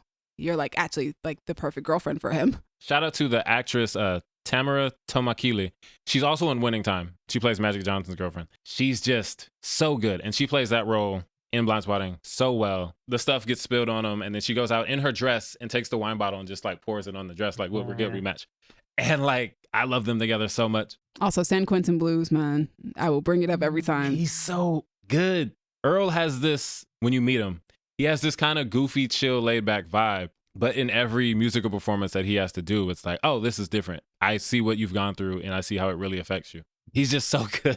He's so great. When he talks to Helen Hunt about church, and when he, one of my favorite moments is in the birthday episode when everyone is talking about Sean, and Sean's into bugs now. Sean's into planes now. Sean's into space now. And Earl comes in and immediately is like, yo, I got you this box to put bugs in. Like, he hasn't been around for any of that, but he knows this kid and he cares about this kid, and immediately is like, I got you, bro. Also, when they have to go looking for the bugs. Right. And that one scene, Earl just like came in and was like, this is why Earl's my favorite. But yeah, shout out Benjamin Earl Turner. I hope I get to see him in more things. Shout out to them for teaching me the word panopticon. I was like, what kind of transformer word? Like, and I want Blindspotting to be like Atlanta. When Atlanta came out, I didn't know Brian Tyree Henry. I didn't know Lakeith Stanfield. I didn't know Zazie Beetz. And since it's come out, I've seen all of them in a thousand things. Yeah, So, like, I know. Give me that for this. that's what I want for all of these people, because they're all fantastic. And Each minute feels like 10. Man, Every it's so week is good. a month. But yeah, that's my number 2. Gabby. My number 2 is Margot Robbie. Hey. Specifically for Barbie, because I think she deserves an Oscar nom. I do too. And I want to put an asterisk on this. I forgot to mention America Ferrera in my last Barbie casting. And she also had a really, really great monologue, though. She did. In the Barbie movie. And I think they're trying to start an Oscar campaign for her for supporting. Yeah. So I hope she gets it. And she deserves it. And she deserves it. But this time for Margot, again, I did not expect to go into this movie wanting Oscar nominations for anyone. Margot deserves one. And she honestly, please win. Like, she deserves to win. I feel like if she got nominated, her Oscar package scene would be the one of her and the old lady. Oh, yeah. On the bus stop where she calls her beautiful. Yeah. Yep, exactly. That, or it would be when she's talking to Ruth at the end and she becomes human. Yeah. Good one too. That would be amazing too. Yeah, I was ugly crying, y'all. I was ugly crying at like the scene with Ruth. I was ugly crying at the bus stop. Anytime where they were like, this is what it is to be a woman. I'm like, it is. Yeah, no, Margot Robbie gives a phenomenal performance. I am of the belief that Margot Robbie is one of the best young actresses of right now. Yeah. She is A-list for a reason. Yeah. She has worked her butt off, and every role that she goes into, she puts her all into it. Yeah. She's also like her own boss for it, which is amazing. Yeah, Lucky too. Chap. Like, she managed to make a successful production company. Yeah, Lucky Chap is dope. That she runs with her husband, as a matter of fact. Yeah, she's fantastic as Barbie. I was shocked that not more people were talking about her. Like, I heard so much about Ryan Gosling. Yeah, I was like, the movie about women, and you guys are talking about Ryan Gosling and not Margot Robbie's extremely subtle and good performance. Yeah. To be completely honest, Ryan Gosling was fine for me, but it wasn't. I was more there. I think part of it is, I think Ryan Gosling gives a fantastic performance. And I think a lot of it is that his performance is a lot more bombastic than hers is. Hers is a lot more, I feel like she's got a lot of nuance in hers. Yeah. It's a quieter performance. But it ruined my life. She's kind of more the straight man to his, to what he's doing. But to be completely honest, please win. I hope she wins. I hope she wins an Oscar. I feel like it's going to be her and Oppenheimer. I don't know if she'll win, but I hope that she gets the nomination for sure. God, for sure. For sure. Margot Robbie broke my heart, made me cry. So many things in this movie. And it's so good. Love it so much. And I'm probably going to watch it when I go home tonight. Because it's on HBO now. Cass, what's your number 2? All right, Dallas, let's get back to it. So my number 2 Let's go. is Carla Gugino. I love it. I mean, this is one of those where it's like, I want to put the whole cast, but at the same time, she's in every episode. Her presence is in every, like, even when she's not around, her presence is felt. And like, Yeah, because when she's not on screen, they're talking about her character.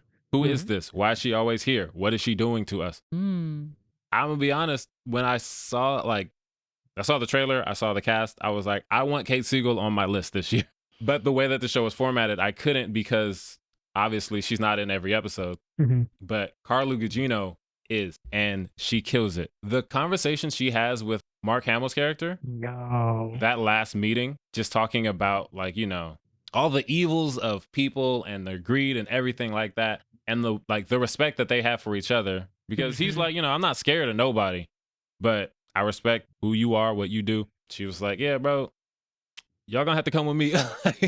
The way that she acts with what is the daughter's name? Like the one good person in the family. I can't remember. When she has to talk to her, because, you know, got to get the whole family. You can see how much she hates it because. Oh, right. Oh, is that Roderick's daughter? Yeah, Roderick's daughter.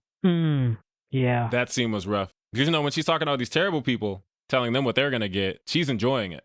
Oh, yeah. She kills it. Just, and everyone. When the flashback with her and whatever Bruce Greenwood's character's name is, like Roderick and his sister, and she's just laying out the whole thing with him. Like that whole scene, I could watch her in that scene all day. She's just so good. At one point, when the one with Kate Siegel, when she's kind of just acting out the motions of an ape for a little bit. Oh my God.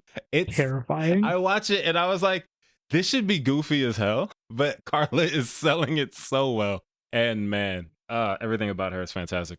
When she needs to be scary, when she needs to be alluring, when she needs to be funny. She's just the best. And she's in, I think, all of Mike Flanagan's shows to some extent. Oh, wow. Yeah. Even if she's just like a voice role here or a cameo there. But this is the one because she's great. And I know she's great. And I always like to see her, look at her, watch her act. This is the show that gave me what I wanted. Because every time I see Carla in one of his shows, I'm like, not enough Carla Gugino.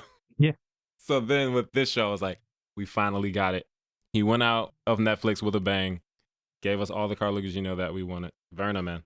All right, my number 2 is Ruby Cruz for her roles on Willow and Bottoms. This is a combination of like, I love the actor and I also love the characters so very much. Ruby Cruz is, God, I guess I'll start with Bottoms. I love Hazel. Hazel's wholesome. She's the best character in the movie. Ruby is so chaotic, I guess. And there's this sense of like, Hazel's a loser. But Hazel doesn't behave in the way that, like, if you watch movies, usually it's like, oh, the loser knows they're a loser and they feel really insecure about it. Hazel doesn't care. Like, I don't think Hazel knows she's a loser. Right. Like, she has enough confidence within herself that she doesn't really care what other people think about her. I know for a fact that the director said that every actor who they came across who would play the role kind of played it like kind of your stereotypical loser. But what Ruby Cruz brought to it was that confidence of like, I'm self-assured enough in myself that I don't really, I think that kind of helps make that character stand out from other loser characters. And then we have her playing Kit Tantalos on Willow. God, I love Kit. Kit is so many things and so complex as a character. And Ruby has to play like every aspect of her, from like Kit's annoying kind of like cockiness that comes a lot from her own insecurities and not feeling good enough and from having a fear of rejection and abandonment. And Ruby has to play those things, playing the daughter of somebody who she feels that she's been abandoned by, who she doesn't feel loved enough by. But also playing a character who doesn't feel like she's good enough. And she consistently has like episodes where like she has to make jokes. She has such amazing comedic timing, but also she will have to do really emotional scenes a lot of the time, angry scenes as well on top of that. She's also the other half of my favorite romantic pairing. If Erin Kellyman is a fantastic love interest, so is Ruby Cruz, because her saying that I don't want to have any adventures unless they're with you, and also her first I love you in the series. Like she plays every aspect of Kit so well. And you just understand her the entire way through. Even if you don't like her character, or if you just think that she's irritating, or if you love her the way that I do. Ruby is with this character all the way through. And I think even she knew that there were parts of the character that would be hard to translate onto screen without it coming off as being annoying, but she sticks to it the entire way through. And it pays off when you get to the end of the show because the character arc is so satisfying. Kit Tanthalos has some of the best character growth that I've seen of a hero. I feel like she's the one who has, everybody has big emotional moments, but I feel like she's the one who has the most emotional moments alongside Ellie Bamber, which kind of goes along with her character. I think it's mostly because her character arc is like The chosen one? Or Ellie's got the chosen one. oh, okay. Ruby's Kit has to deal with kind of being sidestepped by the chosen one. And you're being upstaged by the person who has upstaged you your entire life, which is hard to deal with. But because I think her character goes through so much of a pressure cooker of a character development, I think that's why she has a lot of the most emotional scenes. Her scene in episode 6 at the end is heartbreaking. Plus, Ruby Cruz gets to do a magical girl transformation on the show. So automatically up there, pretty high. But yeah, she played one of my favorite characters of this year, and she gave 2 of my favorite performances of the year with Kit and with Hazel. And it's kind of hard for me to like separate the character from the performance because the way that those characters are written, it required a good performance to go with it. Otherwise, the character wouldn't work. Plus, her chemistry with Aaron Kellyman, solid, fantastic, no notes, 10-10, Tanthamore for the win. So that's my number 2, Ruby Cruz. And I look forward to seeing her in other things because she is legitimately so freaking good. That takes us to number 1. Number 1. We're at the top spot.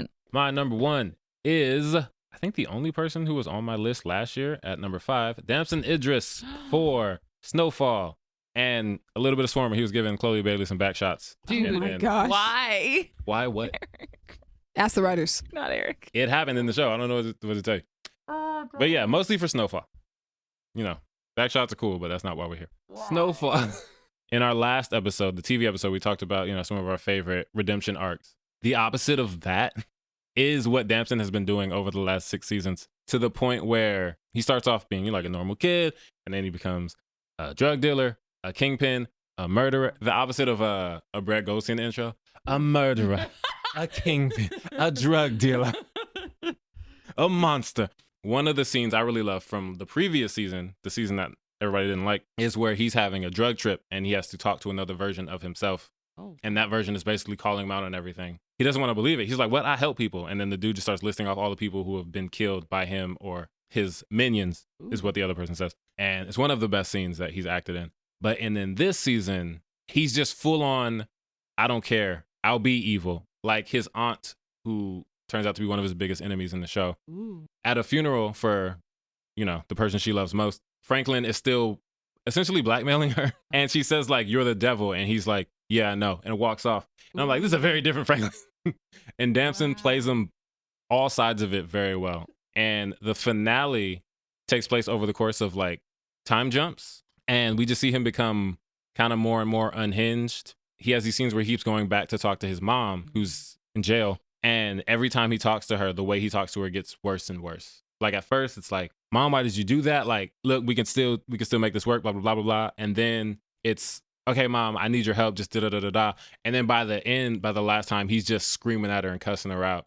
People who have seen the show, some of them agree with his handling of it because of what she did. I don't, but, you know, you have to have seen the show to know what I'm talking about. That last scene where he's playing a completely different version of Franklin is just, it hits in a way that there's just so many emotions. I hate this character because he's the devil, but I've been with this character for 6 years and just seeing where he ends up, it hurts, but it feels warranted, like it's right, but it's wrong. I don't know, it's a lot. And all of that is because Damson performs it so well. He's been in the show since 2017. He's been killing it. I hope he continues to get lots of roles, not just roles where he's in one episode of a show giving somebody back shots and then, you know, getting whacked. Spoiler alert for Swarm. But yeah, Snowfall, Damson Idris, he's that dude. I love him. That's my number 1. Gabby, what's your number 1? My number 1 is Ayo Edebiri. She is also my number 1. Oh, nice. Yes, high five. So Yes, my number no, 1 is Ayo the Edebiri. cast of the Bears, so she's in it. I will start with Ayo, and then we'll move back to that. Ayo Edebiri is on my list for The Bear, Bottoms, Teenage Mutant Ninja Turtles to round out the rest of that cast, Abbott Elementary, Black Mirror, Theater Camp, and her short appearance in Across the Spider-Verse. She has had a year. She's and honestly, the reason she's my number 1, because I for sure was like Ruby Cruz is my number 1. Yeah. But Ayo was literally everywhere. She's Yeah. everywhere you look. Yeah. She was like popping up in everything. I was like, I can't not give you number one. You was putting in work this she year. put in so much work. I'm so happy for her. I was like hoping something like this would happen after the first season of The Bear. And mind you, everything that I listed off for her just now, I've seen every single thing. Yeah, and I've only seen, I think, half of the things she's been in this year, and that's still like 3 or 4. I've seen 2, but still. Oh my amazing. gosh. She's so, okay.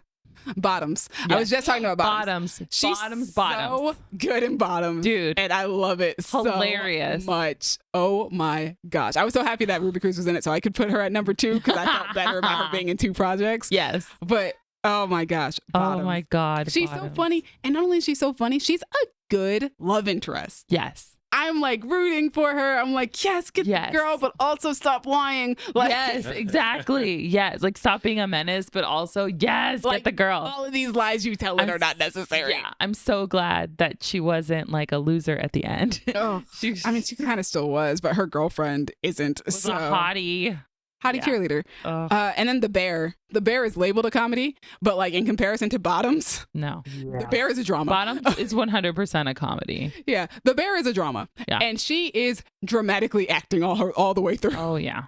And she's so good. Yeah. Like the amount of stuff that her character has to put up with, and she's just so good at playing like exasperated, but still like wanting things to work out. Like I think it's season 2. Is that when she has the conversation with her dad? Mm-hmm. Oh, which that recently hit me because wow, yeah, because she meets up with her dad every year to celebrate her mom's birthday. Mm-hmm. Oh.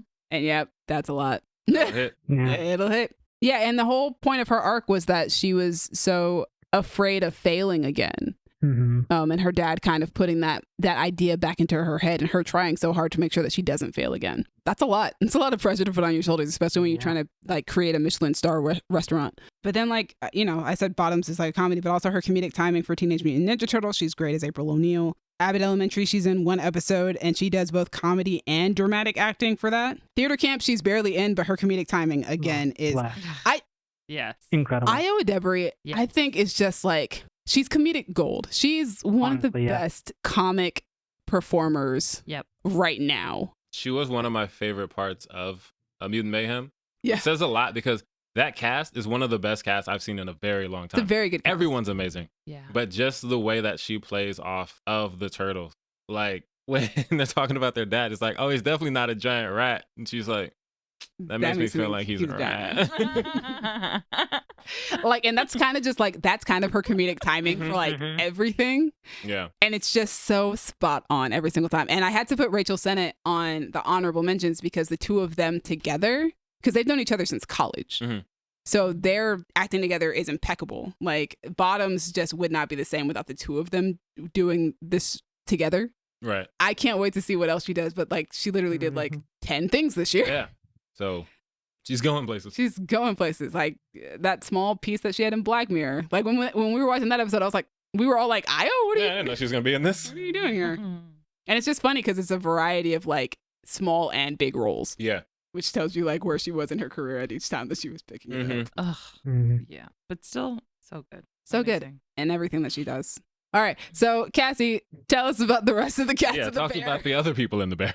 They're also there and they're great. Like that's the thing is that the show focuses a lot on Carmi because obviously he's the protagonist. But, He's the protagonist. Yeah. and he's spectacular, but then also like his cousin and his sister and just everybody is like, it feels like it's a show, it's about people just trying to keep it together and all of them. And they're failing. So, like Marcus with his mom.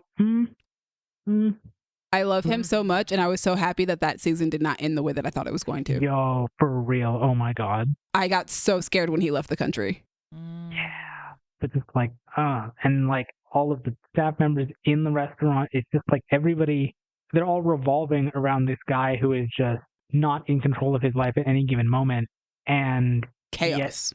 They all manage to still like hold their own and have their own stories and make you care about the characters. And it's just so good. And like it makes the moment of like in the last episode of the season where things are flowing really well for a time until they're not, because of course that's how the show goes. It feels like really earned, and like you can see how they got to that. And it's like, okay, yes, y'all have been doing this, like it's been working. Y'all have been doing, putting in the work, and now it's paying off. And like, everybody just plays it so well, and it's so good. It is such a good show. And they do say that like 90% or something of like filmmaking is casting. If you don't have a good cast and if you don't have a good script, like it doesn't matter. Yeah. Right. The two things that needed to be paid. Yeah, those are the most important things that you need are your cast and your script. And The Bear is extremely well written, and it also has a very good cast. That's it. We made it, guys. Did it. Top 10, we did it. We did another top 10. You heard another top 10. And or this is your first one. I don't know. This one managed to be under 2 hours. Look at at Yay. that. Won't we do it? Thank you Would've to thought. our audience for listening to Not all me. of that. Not me. Thank you, Crown Digital, Brandon, and Ayo for putting us on Spotify and Apple Podcasts, as always. To me, thank you for editing and putting us on YouTube. And shout out to you trying to beat the allegations by not including Margot Robbie on your list. We know the game. A number of people. I would have loved to have put Ellie Bamber on this list too, and I capped myself at 2 people from Willow. I respect that. I respect the restraint. I had to. Sometimes you gotta. I'd have thrown just, Adjo Oboa on there too, and she's only in 1.5 episodes. Sometimes you gotta just rein yourself in. Gabby, thank you for giving me a reason to talk about Roy Kent You're because welcome. I love the man. You're welcome, buddy. Cassie, thank you again for giving me reasons to talk about my Scream Queens from this year because Allegations. you skipped me twice and they were both for horror related things. Just putting that out there. You can't escape it. Audience, what do you think of our list? Who are your favorite actors of 2023? Are you surprised by how much of this episode just felt like a recap of yesterday's TV show's episode? You shouldn't. You shouldn't be. That's how these things work. Let us know in the comments or hit us at Twitter at y'all_different, Instagram and Tumblr at Creative Differences Podcast, Facebook.com/Creative Differences PC, or TikTok at Creative Differences Pod. Man, talk to me about anyone I talked about today. They're all dope. They're all amazing. Or, whatever you want to talk about. This is about you today. I'm on Twitter. I'm at a king named Simba. Hit me up. Let's talk. Hi, I'm Gabby. If you want to talk to me about Pedro Pascal or any of the other actors on my list, you can hit me up on Instagram at Stegosaurus. Talk to me about, I don't know, actors I might not have heard of. You can find me on Twitter and Instagram Most of them. at Sassy Soothsayer. For now, shut up, Dallas. Hey, I have a whole encyclopedia in my head of those. Yeah, I'm going to try and switch it up today. Oh. Talk to me about any of the actors on my list. Yeah, talk to me about any of them. I'm Especially the I Willow am one. fascinated. I didn't say that. She said she's going to switch it up. I switched it up. Somebody else said that for me. I am especially fascinated by actors and their craft. You guys can find me on Twitter at Demi_Joie. Joie spelled Joie. Thanks again for joining us. Tune in tomorrow. We will be talking about something we don't get to usually talk about, our favorite music artists of 2023. Yeah, probably not a lot of skips on that one. Oh, God.